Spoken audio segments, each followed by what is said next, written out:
leadership is not just people at the top. It's not just CXO leaders. It's anybody who wants to lead something. What does that mean? It means shaping something.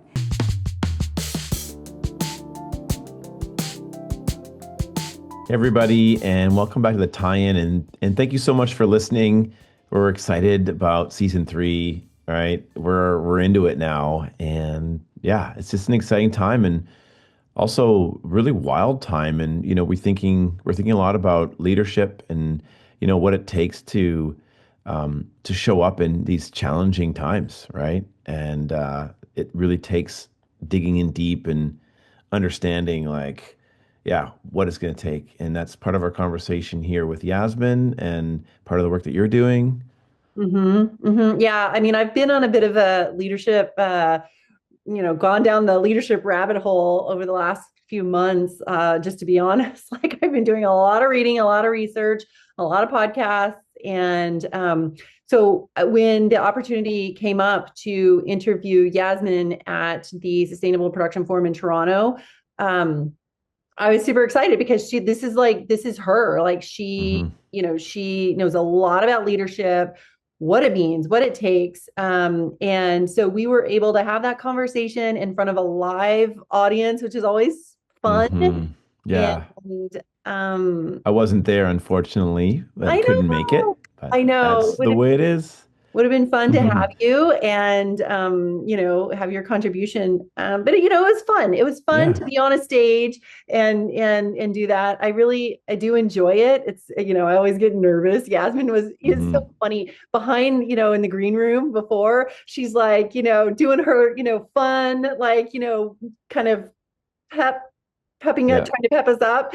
And it was so fun to work with her for this. So, anyway, we, kind of took her knowledge and kind of translated it into what leadership could look like in film and TV or entertainment. And so, I mean, I feel like we could have a lot of conversation with her and others. She's just so tuned in. So I think that's also her awareness of self and around her, and that's again defining the new wave of leadership and thinking about how we show up day to day.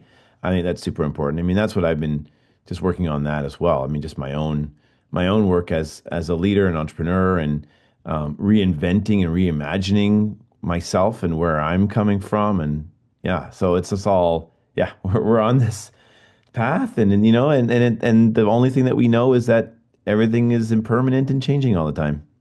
That's it. I mean, look, it is time. It is time to think about it. It's time to talk about it. It's time to integrate, various actions or reimagine how we want to do things. This is, we can't keep doing things the way we've been doing them forever. And, it takes people at all levels. And anyway, we get into that kind of stuff in this conversation. So. Okay, well, great. Well, thanks again for listening. Please don't forget to like and subscribe and share. And we hope you enjoy this conversation with Zena and Yasmin Glanville. Hello, everyone. Welcome to the tie-in.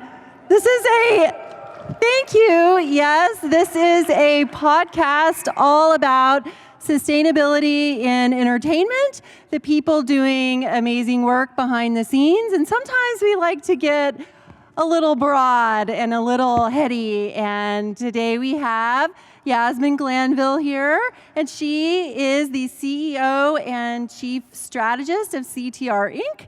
and the founder of Rethink Sustainability Initiative, or RSI, which was founded 15 years ago and is in 8 countries right now. So Yasmin is a results and purpose-driven business strategist, entrepreneur, keynote speaker, and futurist with excellent leadership, innovation, and communication skills, a proven track record shaping and implementing forward-thinking design and transformation strategies for and with major and startup organizations, partnerships, communities, and groups around the world. So Yasmin, welcome to the podcast. Thank you. Thank you. Nice meeting you. I also want to acknowledge my colleague here, the founder of this forum. She's very shy about saying that. When did you found this forum? Well, the Sustainable Production Forum was founded 10 years ago. So yay, we're 10. Thank you all for being here. I want to know more about your journey and how you founded RSI. Absolutely. So in December 2010, 15 years ago, we launched it in Canada, and we partnered with Marsh Discovery District and some other ones in Canada. But the main person who really encouraged us was Richard Branson. I called him and said, I really like what you're doing to help youth. What can we borrow from that that might apply to starting and shaping RSI? So he encouraged us to go to New York City and partner with the Carbon War Room. So we did, and some of those people are still part of RSI today, 15 years later. But why I bring that up is because today I came a bit early to listen to all your wonderful work that you're doing on the ground. And my hope is that people at a leadership position in networks, companies, sponsors, and so on, that they invest more in you. Because I think it's really important. So you mentioned the word leadership. Yes. So I know that can sometimes be a word that we throw around a lot. And I want to dig in a little bit into what it actually means. So with all of your experience, can you help us better understand what leadership actually is? Sure, good question. It's really a mindset. Leadership is not just people at the top. It's not just CXO leaders. It's anybody who wants to lead something. What does that mean? It means shaping something, attaching a mission or purpose to that. So what are you shaping? Are you shaping a better world? Are you shaping a more green production? Are you shaping a more green, sustainable community? Like, what is it? So it's first defining what is the mission, what are you trying to change, and why, and who cares about that? So an example of that, RSI, since you mentioned RSI, the first round, or first year rather, I should say, it was a lot of the leaders that we met did not even know what that meant. So we said, let's embed it into the DNA of business, and that meant any kind of business, including advertising and filmmaking at the time. So it was connecting the dots, and why would people invest in that? How would that help the bottom line, the top line? How would that help their brand? And is it scalable, and will that help them future-ready their organization and themselves as individuals? So basically, in summary, is shaping the future by leading the way and helping others by inspiration and great vision. So are leaders only people at the top, or how do you see it? Anyone can be a leader, whether you're a camera person, you're a screenwriter, you're a producer, a designer, whether you're an investor, it doesn't really matter. Anyone can be a leader. I mean, for example, I've been mentoring a young person who's a teenager as one of my volunteer roles. He's a leader in tennis with his school, and he leads his fellow colleagues in tennis, and he's a leader, and people see him as a leader. He's 15 years old, right? And he's leading his troops, or his team, I should say, into really winning the championship, and they see him as a leader. He's 15. You can be 15, 20, it doesn't really matter. And the other thing is, today we have 4 generations today working. We have Gen Z up to boomers like me. So first time in history. So we have intergenerational workforce now, which was never the case before. Yeah, so does that answer your question, or would you want to elaborate? Yeah, so essentially, just to break it down, leaders can be anyone up and down the value chain, and they're really a person in an organization or within an ecosystem that sets the tone for that group of people. Right, exactly. Okay. And I'm curious also, maybe not right now, but during Q&As, who in this room sees themselves as a leader? Yeah. Yeah. Okay, well, we're going to ask you, so get ready and tell us maybe something about leadership you've seen demonstrated out there. We want to know. Okay, so with that, can we, one of the things I heard, I think Marian say it earlier, I don't know if anyone caught it, but believing that you can actually do something, integrate sustainable practices, design with circularity in mind. Can we dive into this idea or connect the idea of belief and leadership? Like, how would you talk about that? I would preface that by saying today, and I will answer that, there's an epidemic of loneliness and isolation today. So a lot of people feel isolated and alone and feel they don't have a voice. And that really prevents people from saying, I need information, I need help, I need support. That's the first thing. And to that, I would invite everyone to be courageous. And courage, by the way, is not being brave. It's a decision. It's a decision to say, I want to make a difference, I believe I can make a difference, but I need help. And here's the kind of help I need. So it's really defining what you want to do, what kind of help you need to bring it to life, basically. And then how do you know it's working? Mm-hmm. So belief is number one. Believe in yourself. Because everyone here that I've met today, I've met several people, everyone's brilliant, absolutely brilliant. And it's believing that and recognizing that. How do we get motivated to do that? To say I am strong, I can do it. I want to, ask my supervisor for something. How do we find the motivation, the internal strength? Well, I think we can't do it alone. And someone on the earlier panel today, around 1 or 2:30, I think it was Miriam, I think said it. We need to really tap into our local community. Community can be people inside an organization. It can be people we work with on a project basis or ongoing basis. It's really getting peer support. Because if I work by myself, it's very lonely. But if I reached out to people, to colleagues or peers, or mentor other people, well, I'm a mentor to a lot of teenagers as a volunteer, and I get so inspired by them, it reinforces my belief in the future. So it's really reaching out and saying, who can I partner with, collaborate with, learn from, mentor, so we're not working in isolation. That's really important. Does that answer your question? Yeah, well, it kind of brings me to this idea of maybe role-specific work and this idea of collective impact. So can we dive into that a little bit? What does that mean for, we sometimes say in sustainability, think of production as a system, for example, and, work towards sustainability with a holistic mindset. How does individual or role-specific versus collective impact fit into that idea? Well, I think we have to have feedback loops. So if we work in isolation, I'll go back to that, we don't know whether we're making the difference. When we put in place some measurements of success, we can say, hey, we did this, we did that, and here's how we know. So for example, in one of the panels, they talked about construction and repurposing. That's a feedback loop. Someone in design and construction coordination said they do this. That's a feedback loop.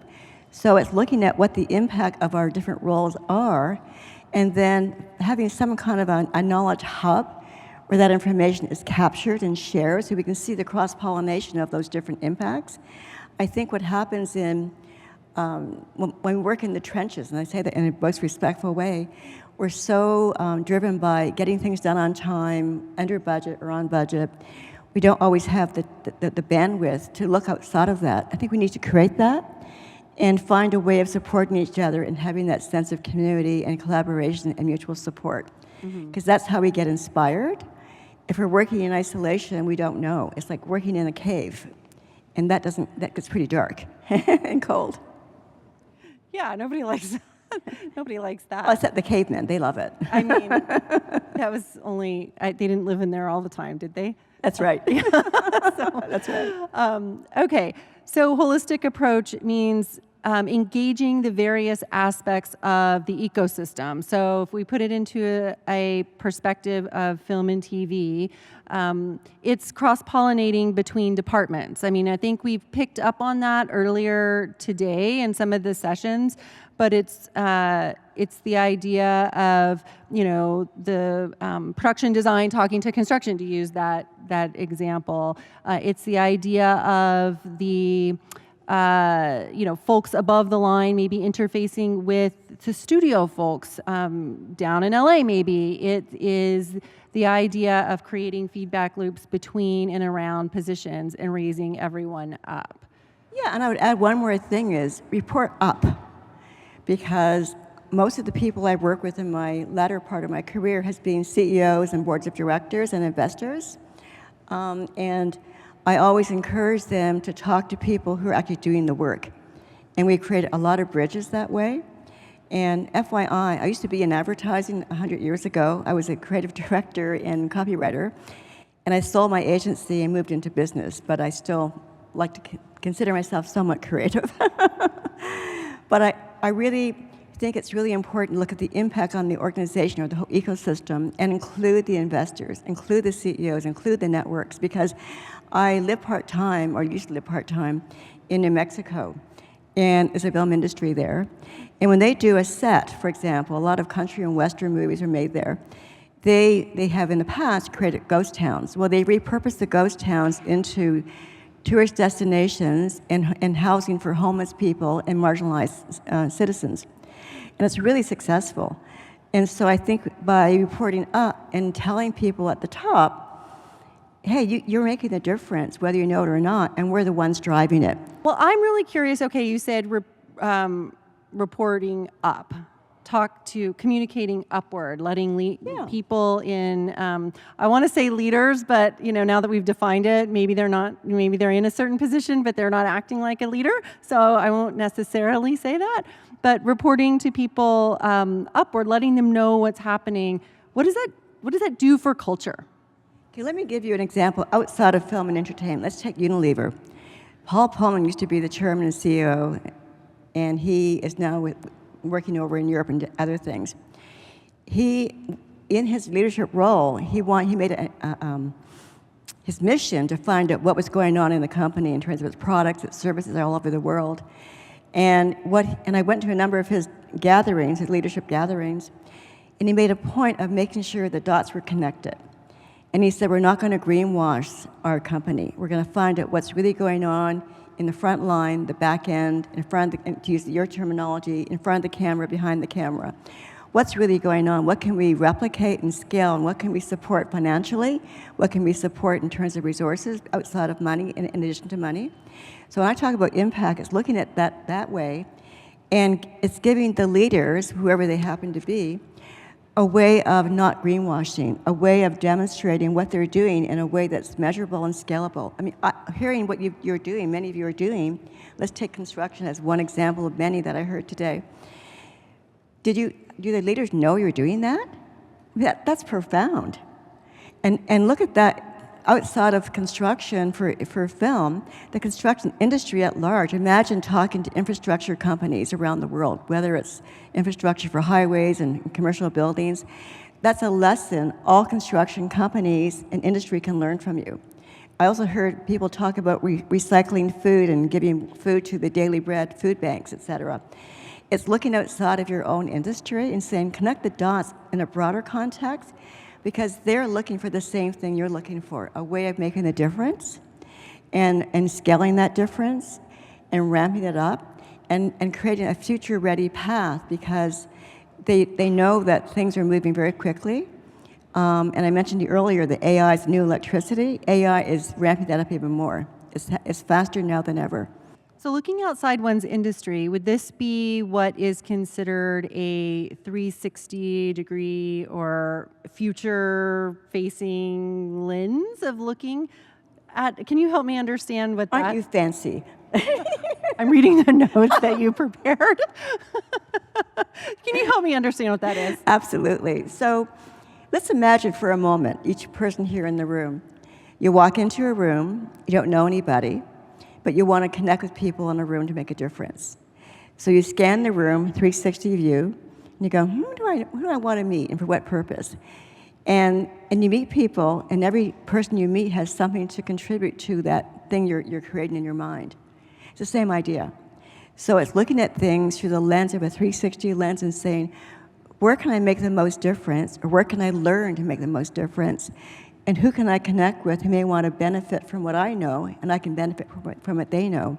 So it's basically looking at things holistically and not assuming we know more. I play the role of student. Whenever I go to a new, like I was in France and Italy, I call myself a student. And when I did that, people told me so much. It was wonderful. I learned so much as a student. Did I impart some knowledge or share some? Of course I did. But it was framed as me being a student wanting to learn knowledge that I could bring back to this country, right? So it's a combination of not false humility, but not always pretending we know everything, because we don't. And now I want to go back to AI for a moment. AI is transforming so many things in the film industry, in every industry, actually, really. And people can be afraid of it, or they can embrace it. So I embrace it to find out how can we harness it as a force for good. Like Google, for example, they're doing that. Google is harnessing AI as a force for good, and so is Microsoft in different ways.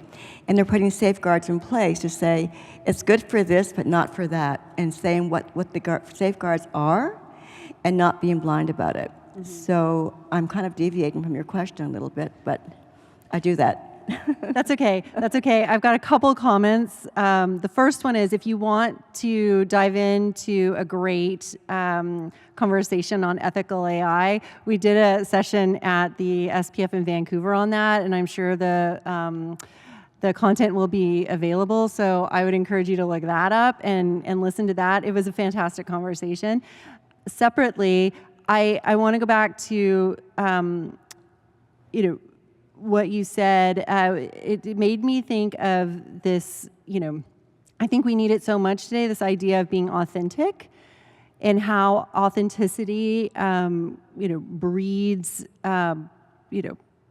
culture, if you will, like it helps people lean into whatever it is you're trying to do. And in this case, sustainability. So, what does it mean to work with a sense of authenticity as opposed to the kind of, maybe fear-based or maybe egotistical side of like, I know it all, I can do, I've got it. Authenticity is being real. We can always sniff out people who are not being real, people who are not being authentic. And to cultivate a culture of trust, whether it's for your family, for a team, for a project, for an ongoing initiative, is being real. Mm-hmm. And it's okay to say, I don't know. One of the things that we are trained to be in Canada, at least anyway, is to be very shy about saying what you don't know. I think it's okay to say, I don't know, because it takes courage to say, I don't know. I mean, there's so much I don't know, and by saying I don't know, then people then realize that I don't know everything, and nor would I ever know everything. In fact, no one can know everything. And so a lot of the work that I've done over the last year, for example, was one called Big Shift that I worked on with a group of people from different countries. And the ones that were most credible stood up openly and said, I don't know that. I know this, but I don't know that. But together we're going to really create something wonderful, right? And it wasn't about title or rank or file. We had CEOs, chairmen of boards, film producers, writers, journalists, et cetera, all in the same room, and we didn't differentiate by rank and file. We were there for a purpose.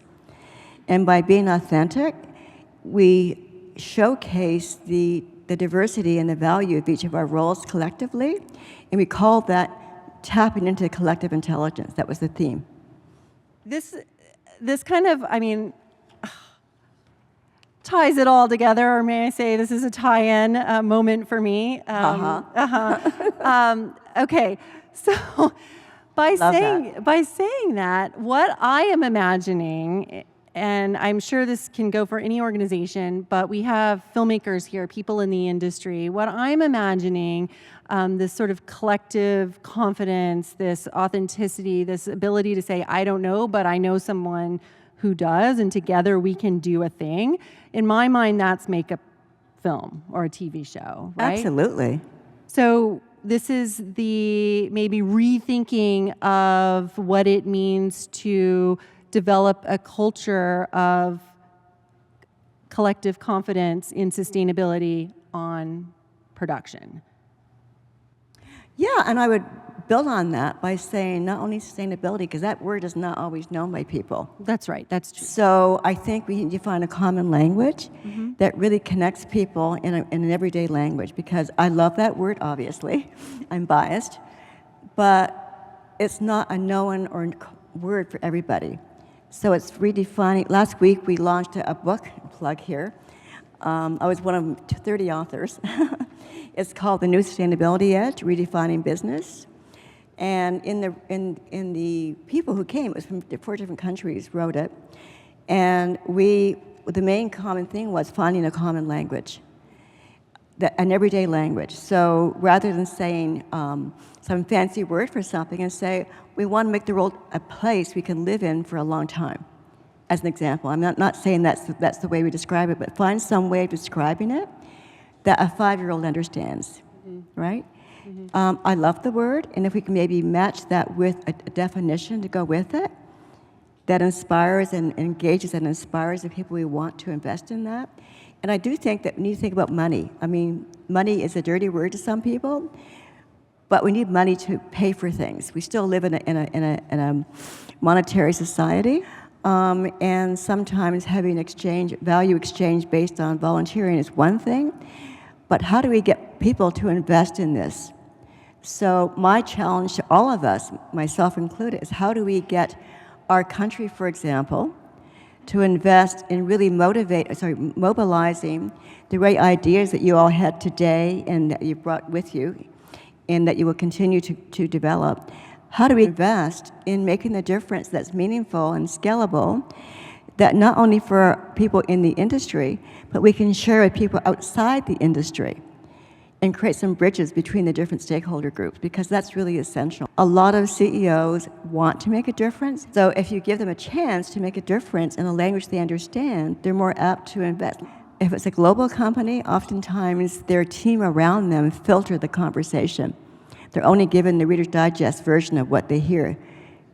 So you're all brave, creative people. Tell them. So this brings me to an idea of storytelling. Yes. So a lot of times we hear, it's more so now in the last few years, this idea of storytelling, climate storytelling. It's really, what kind of in the context of what you see on screen. And what I'm hearing you say is, it can also be what we do in our organization and how we talk to each other. So can we dive into that a little bit and what that kind of maybe reframing of storytelling might be? Yeah, well, think of yourself as a 5-year-old. When you had a book read to you, a story was read to you. We still remember those stories. So it's telling stories to each other, telling stories to our children, telling stories at work where we work, if we work at an organization, and from the inside out. And not only in the context of films and commercials, but social media. I mean, I came here by Uber, plug for Uber, and the driver, I asked him, I said, do you watch movies? He says, no, I'm a social media guy. I get all my things from social media and replays on social media. I said, what are you interested in? He goes, I'm interested in making a difference. But I'm very busy, so I listen to my social media for 50 minutes every day. I have my own channels, and that's what I do. I said, perfect. So it's thinking outside the box and telling stories in different channels where people are. So teenagers don't watch movies so much. They're all they gamify things. It's finding the communication channel that the stakeholders are connected with. And going back to senior leaders, they don't watch movies that much either. They have the attention span of a net. So if you can get it in 5 minutes, they'll listen, right? So most of them, they go through things like LinkedIn, or they have their EA get things for them on LinkedIn. Or what are some of the other ones? There's Facebook. Help me, guys. Instagram. What else do you have? What? YouTube. There you go. See, we're already collaborating. So it's finding out that it's finding those channels and connecting, telling your story in those channels, but being consistent so that the message is consistent and credible and authentic. If it's a different message for every channel, they'll go, wait a second, he said this and here and that over there. So it's finding ways of resizing the message to fit the channel, but be consistent in the core message. And also, people want recognition. So a challenge I present with your tie-in, and everyone here, is how can we create something that society gets behind? Well, yeah, and so this is what I'm really interested in, because we're trying to do it with the tie-in and talking about bringing people on to tell their stories.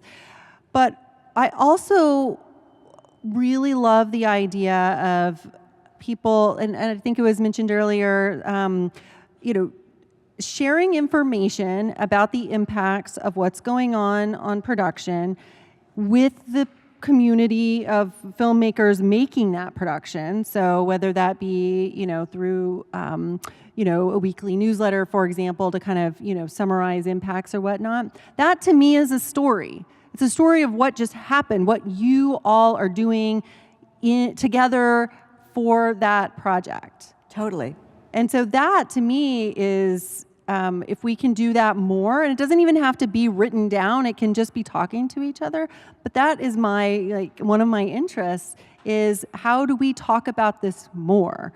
I mean, I think we are seeing more, behind the scenes and, cool videos about sustainability on set. Like large studios will curate those and put them out. But you all work on set. Like, it's not that perfect every day, every time. Those are highly curated behind the scenes videos, and I'm so glad they're putting them out there. But back to your point, like, what's the authentic nature of the story? What happened? And if we can be real and talk to each other about it, I think that's going to take us all forward.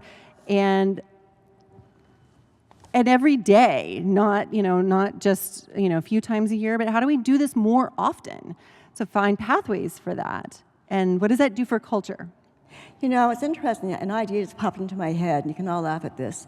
Is what if there were some kind of a global speaker's corner? Where all of you can go on the speaker's corner, on a digital speaker's corner, and share your wisdom after a production or before a production, and share it. And it's subscription-based, so that people who want to support it financially can subscribe, of course, become a member. And you can go on there and share your wisdom and connect with people across the different countries around the world. Just an idea. Or have a game show that talks about, harness your professional expertise and have a game show or a contest that shows this. Anyway, I'm digressing here. Well, anyway, I think it's all to say that storytelling is important behind the camera just as much as it is Totally. in front of the camera. Yeah, and with each other. From the inside out. Yeah, from the Sounds inside very out. zen, doesn't it? It does. It does. I see in our notes, broaden the KPIs to prioritize a people-first culture. Can you help me understand what that means? Sure. So on the business side, I'll come back to film and entertainment in a second. On the business side, oftentimes the bottom line is the only metric. Are we making money? Are we profitable? Are we prosperous? And all the other beautiful advancements are ignored, socially, economically, outside of the bottom line we're talking, environmentally. And I think that's really a shame. And it's getting less and less so because there's a lot of pressure from the United Nations and other SDGs that are being put forward. But I think it's really important to broaden the KPIs, even in the film industry as well, and say, what are we doing that's really helping society? Someone talked about local communities. I'm not quite sure who said that, but someone said that. It's saying, for example, let me go back to Santa Fe, which I know.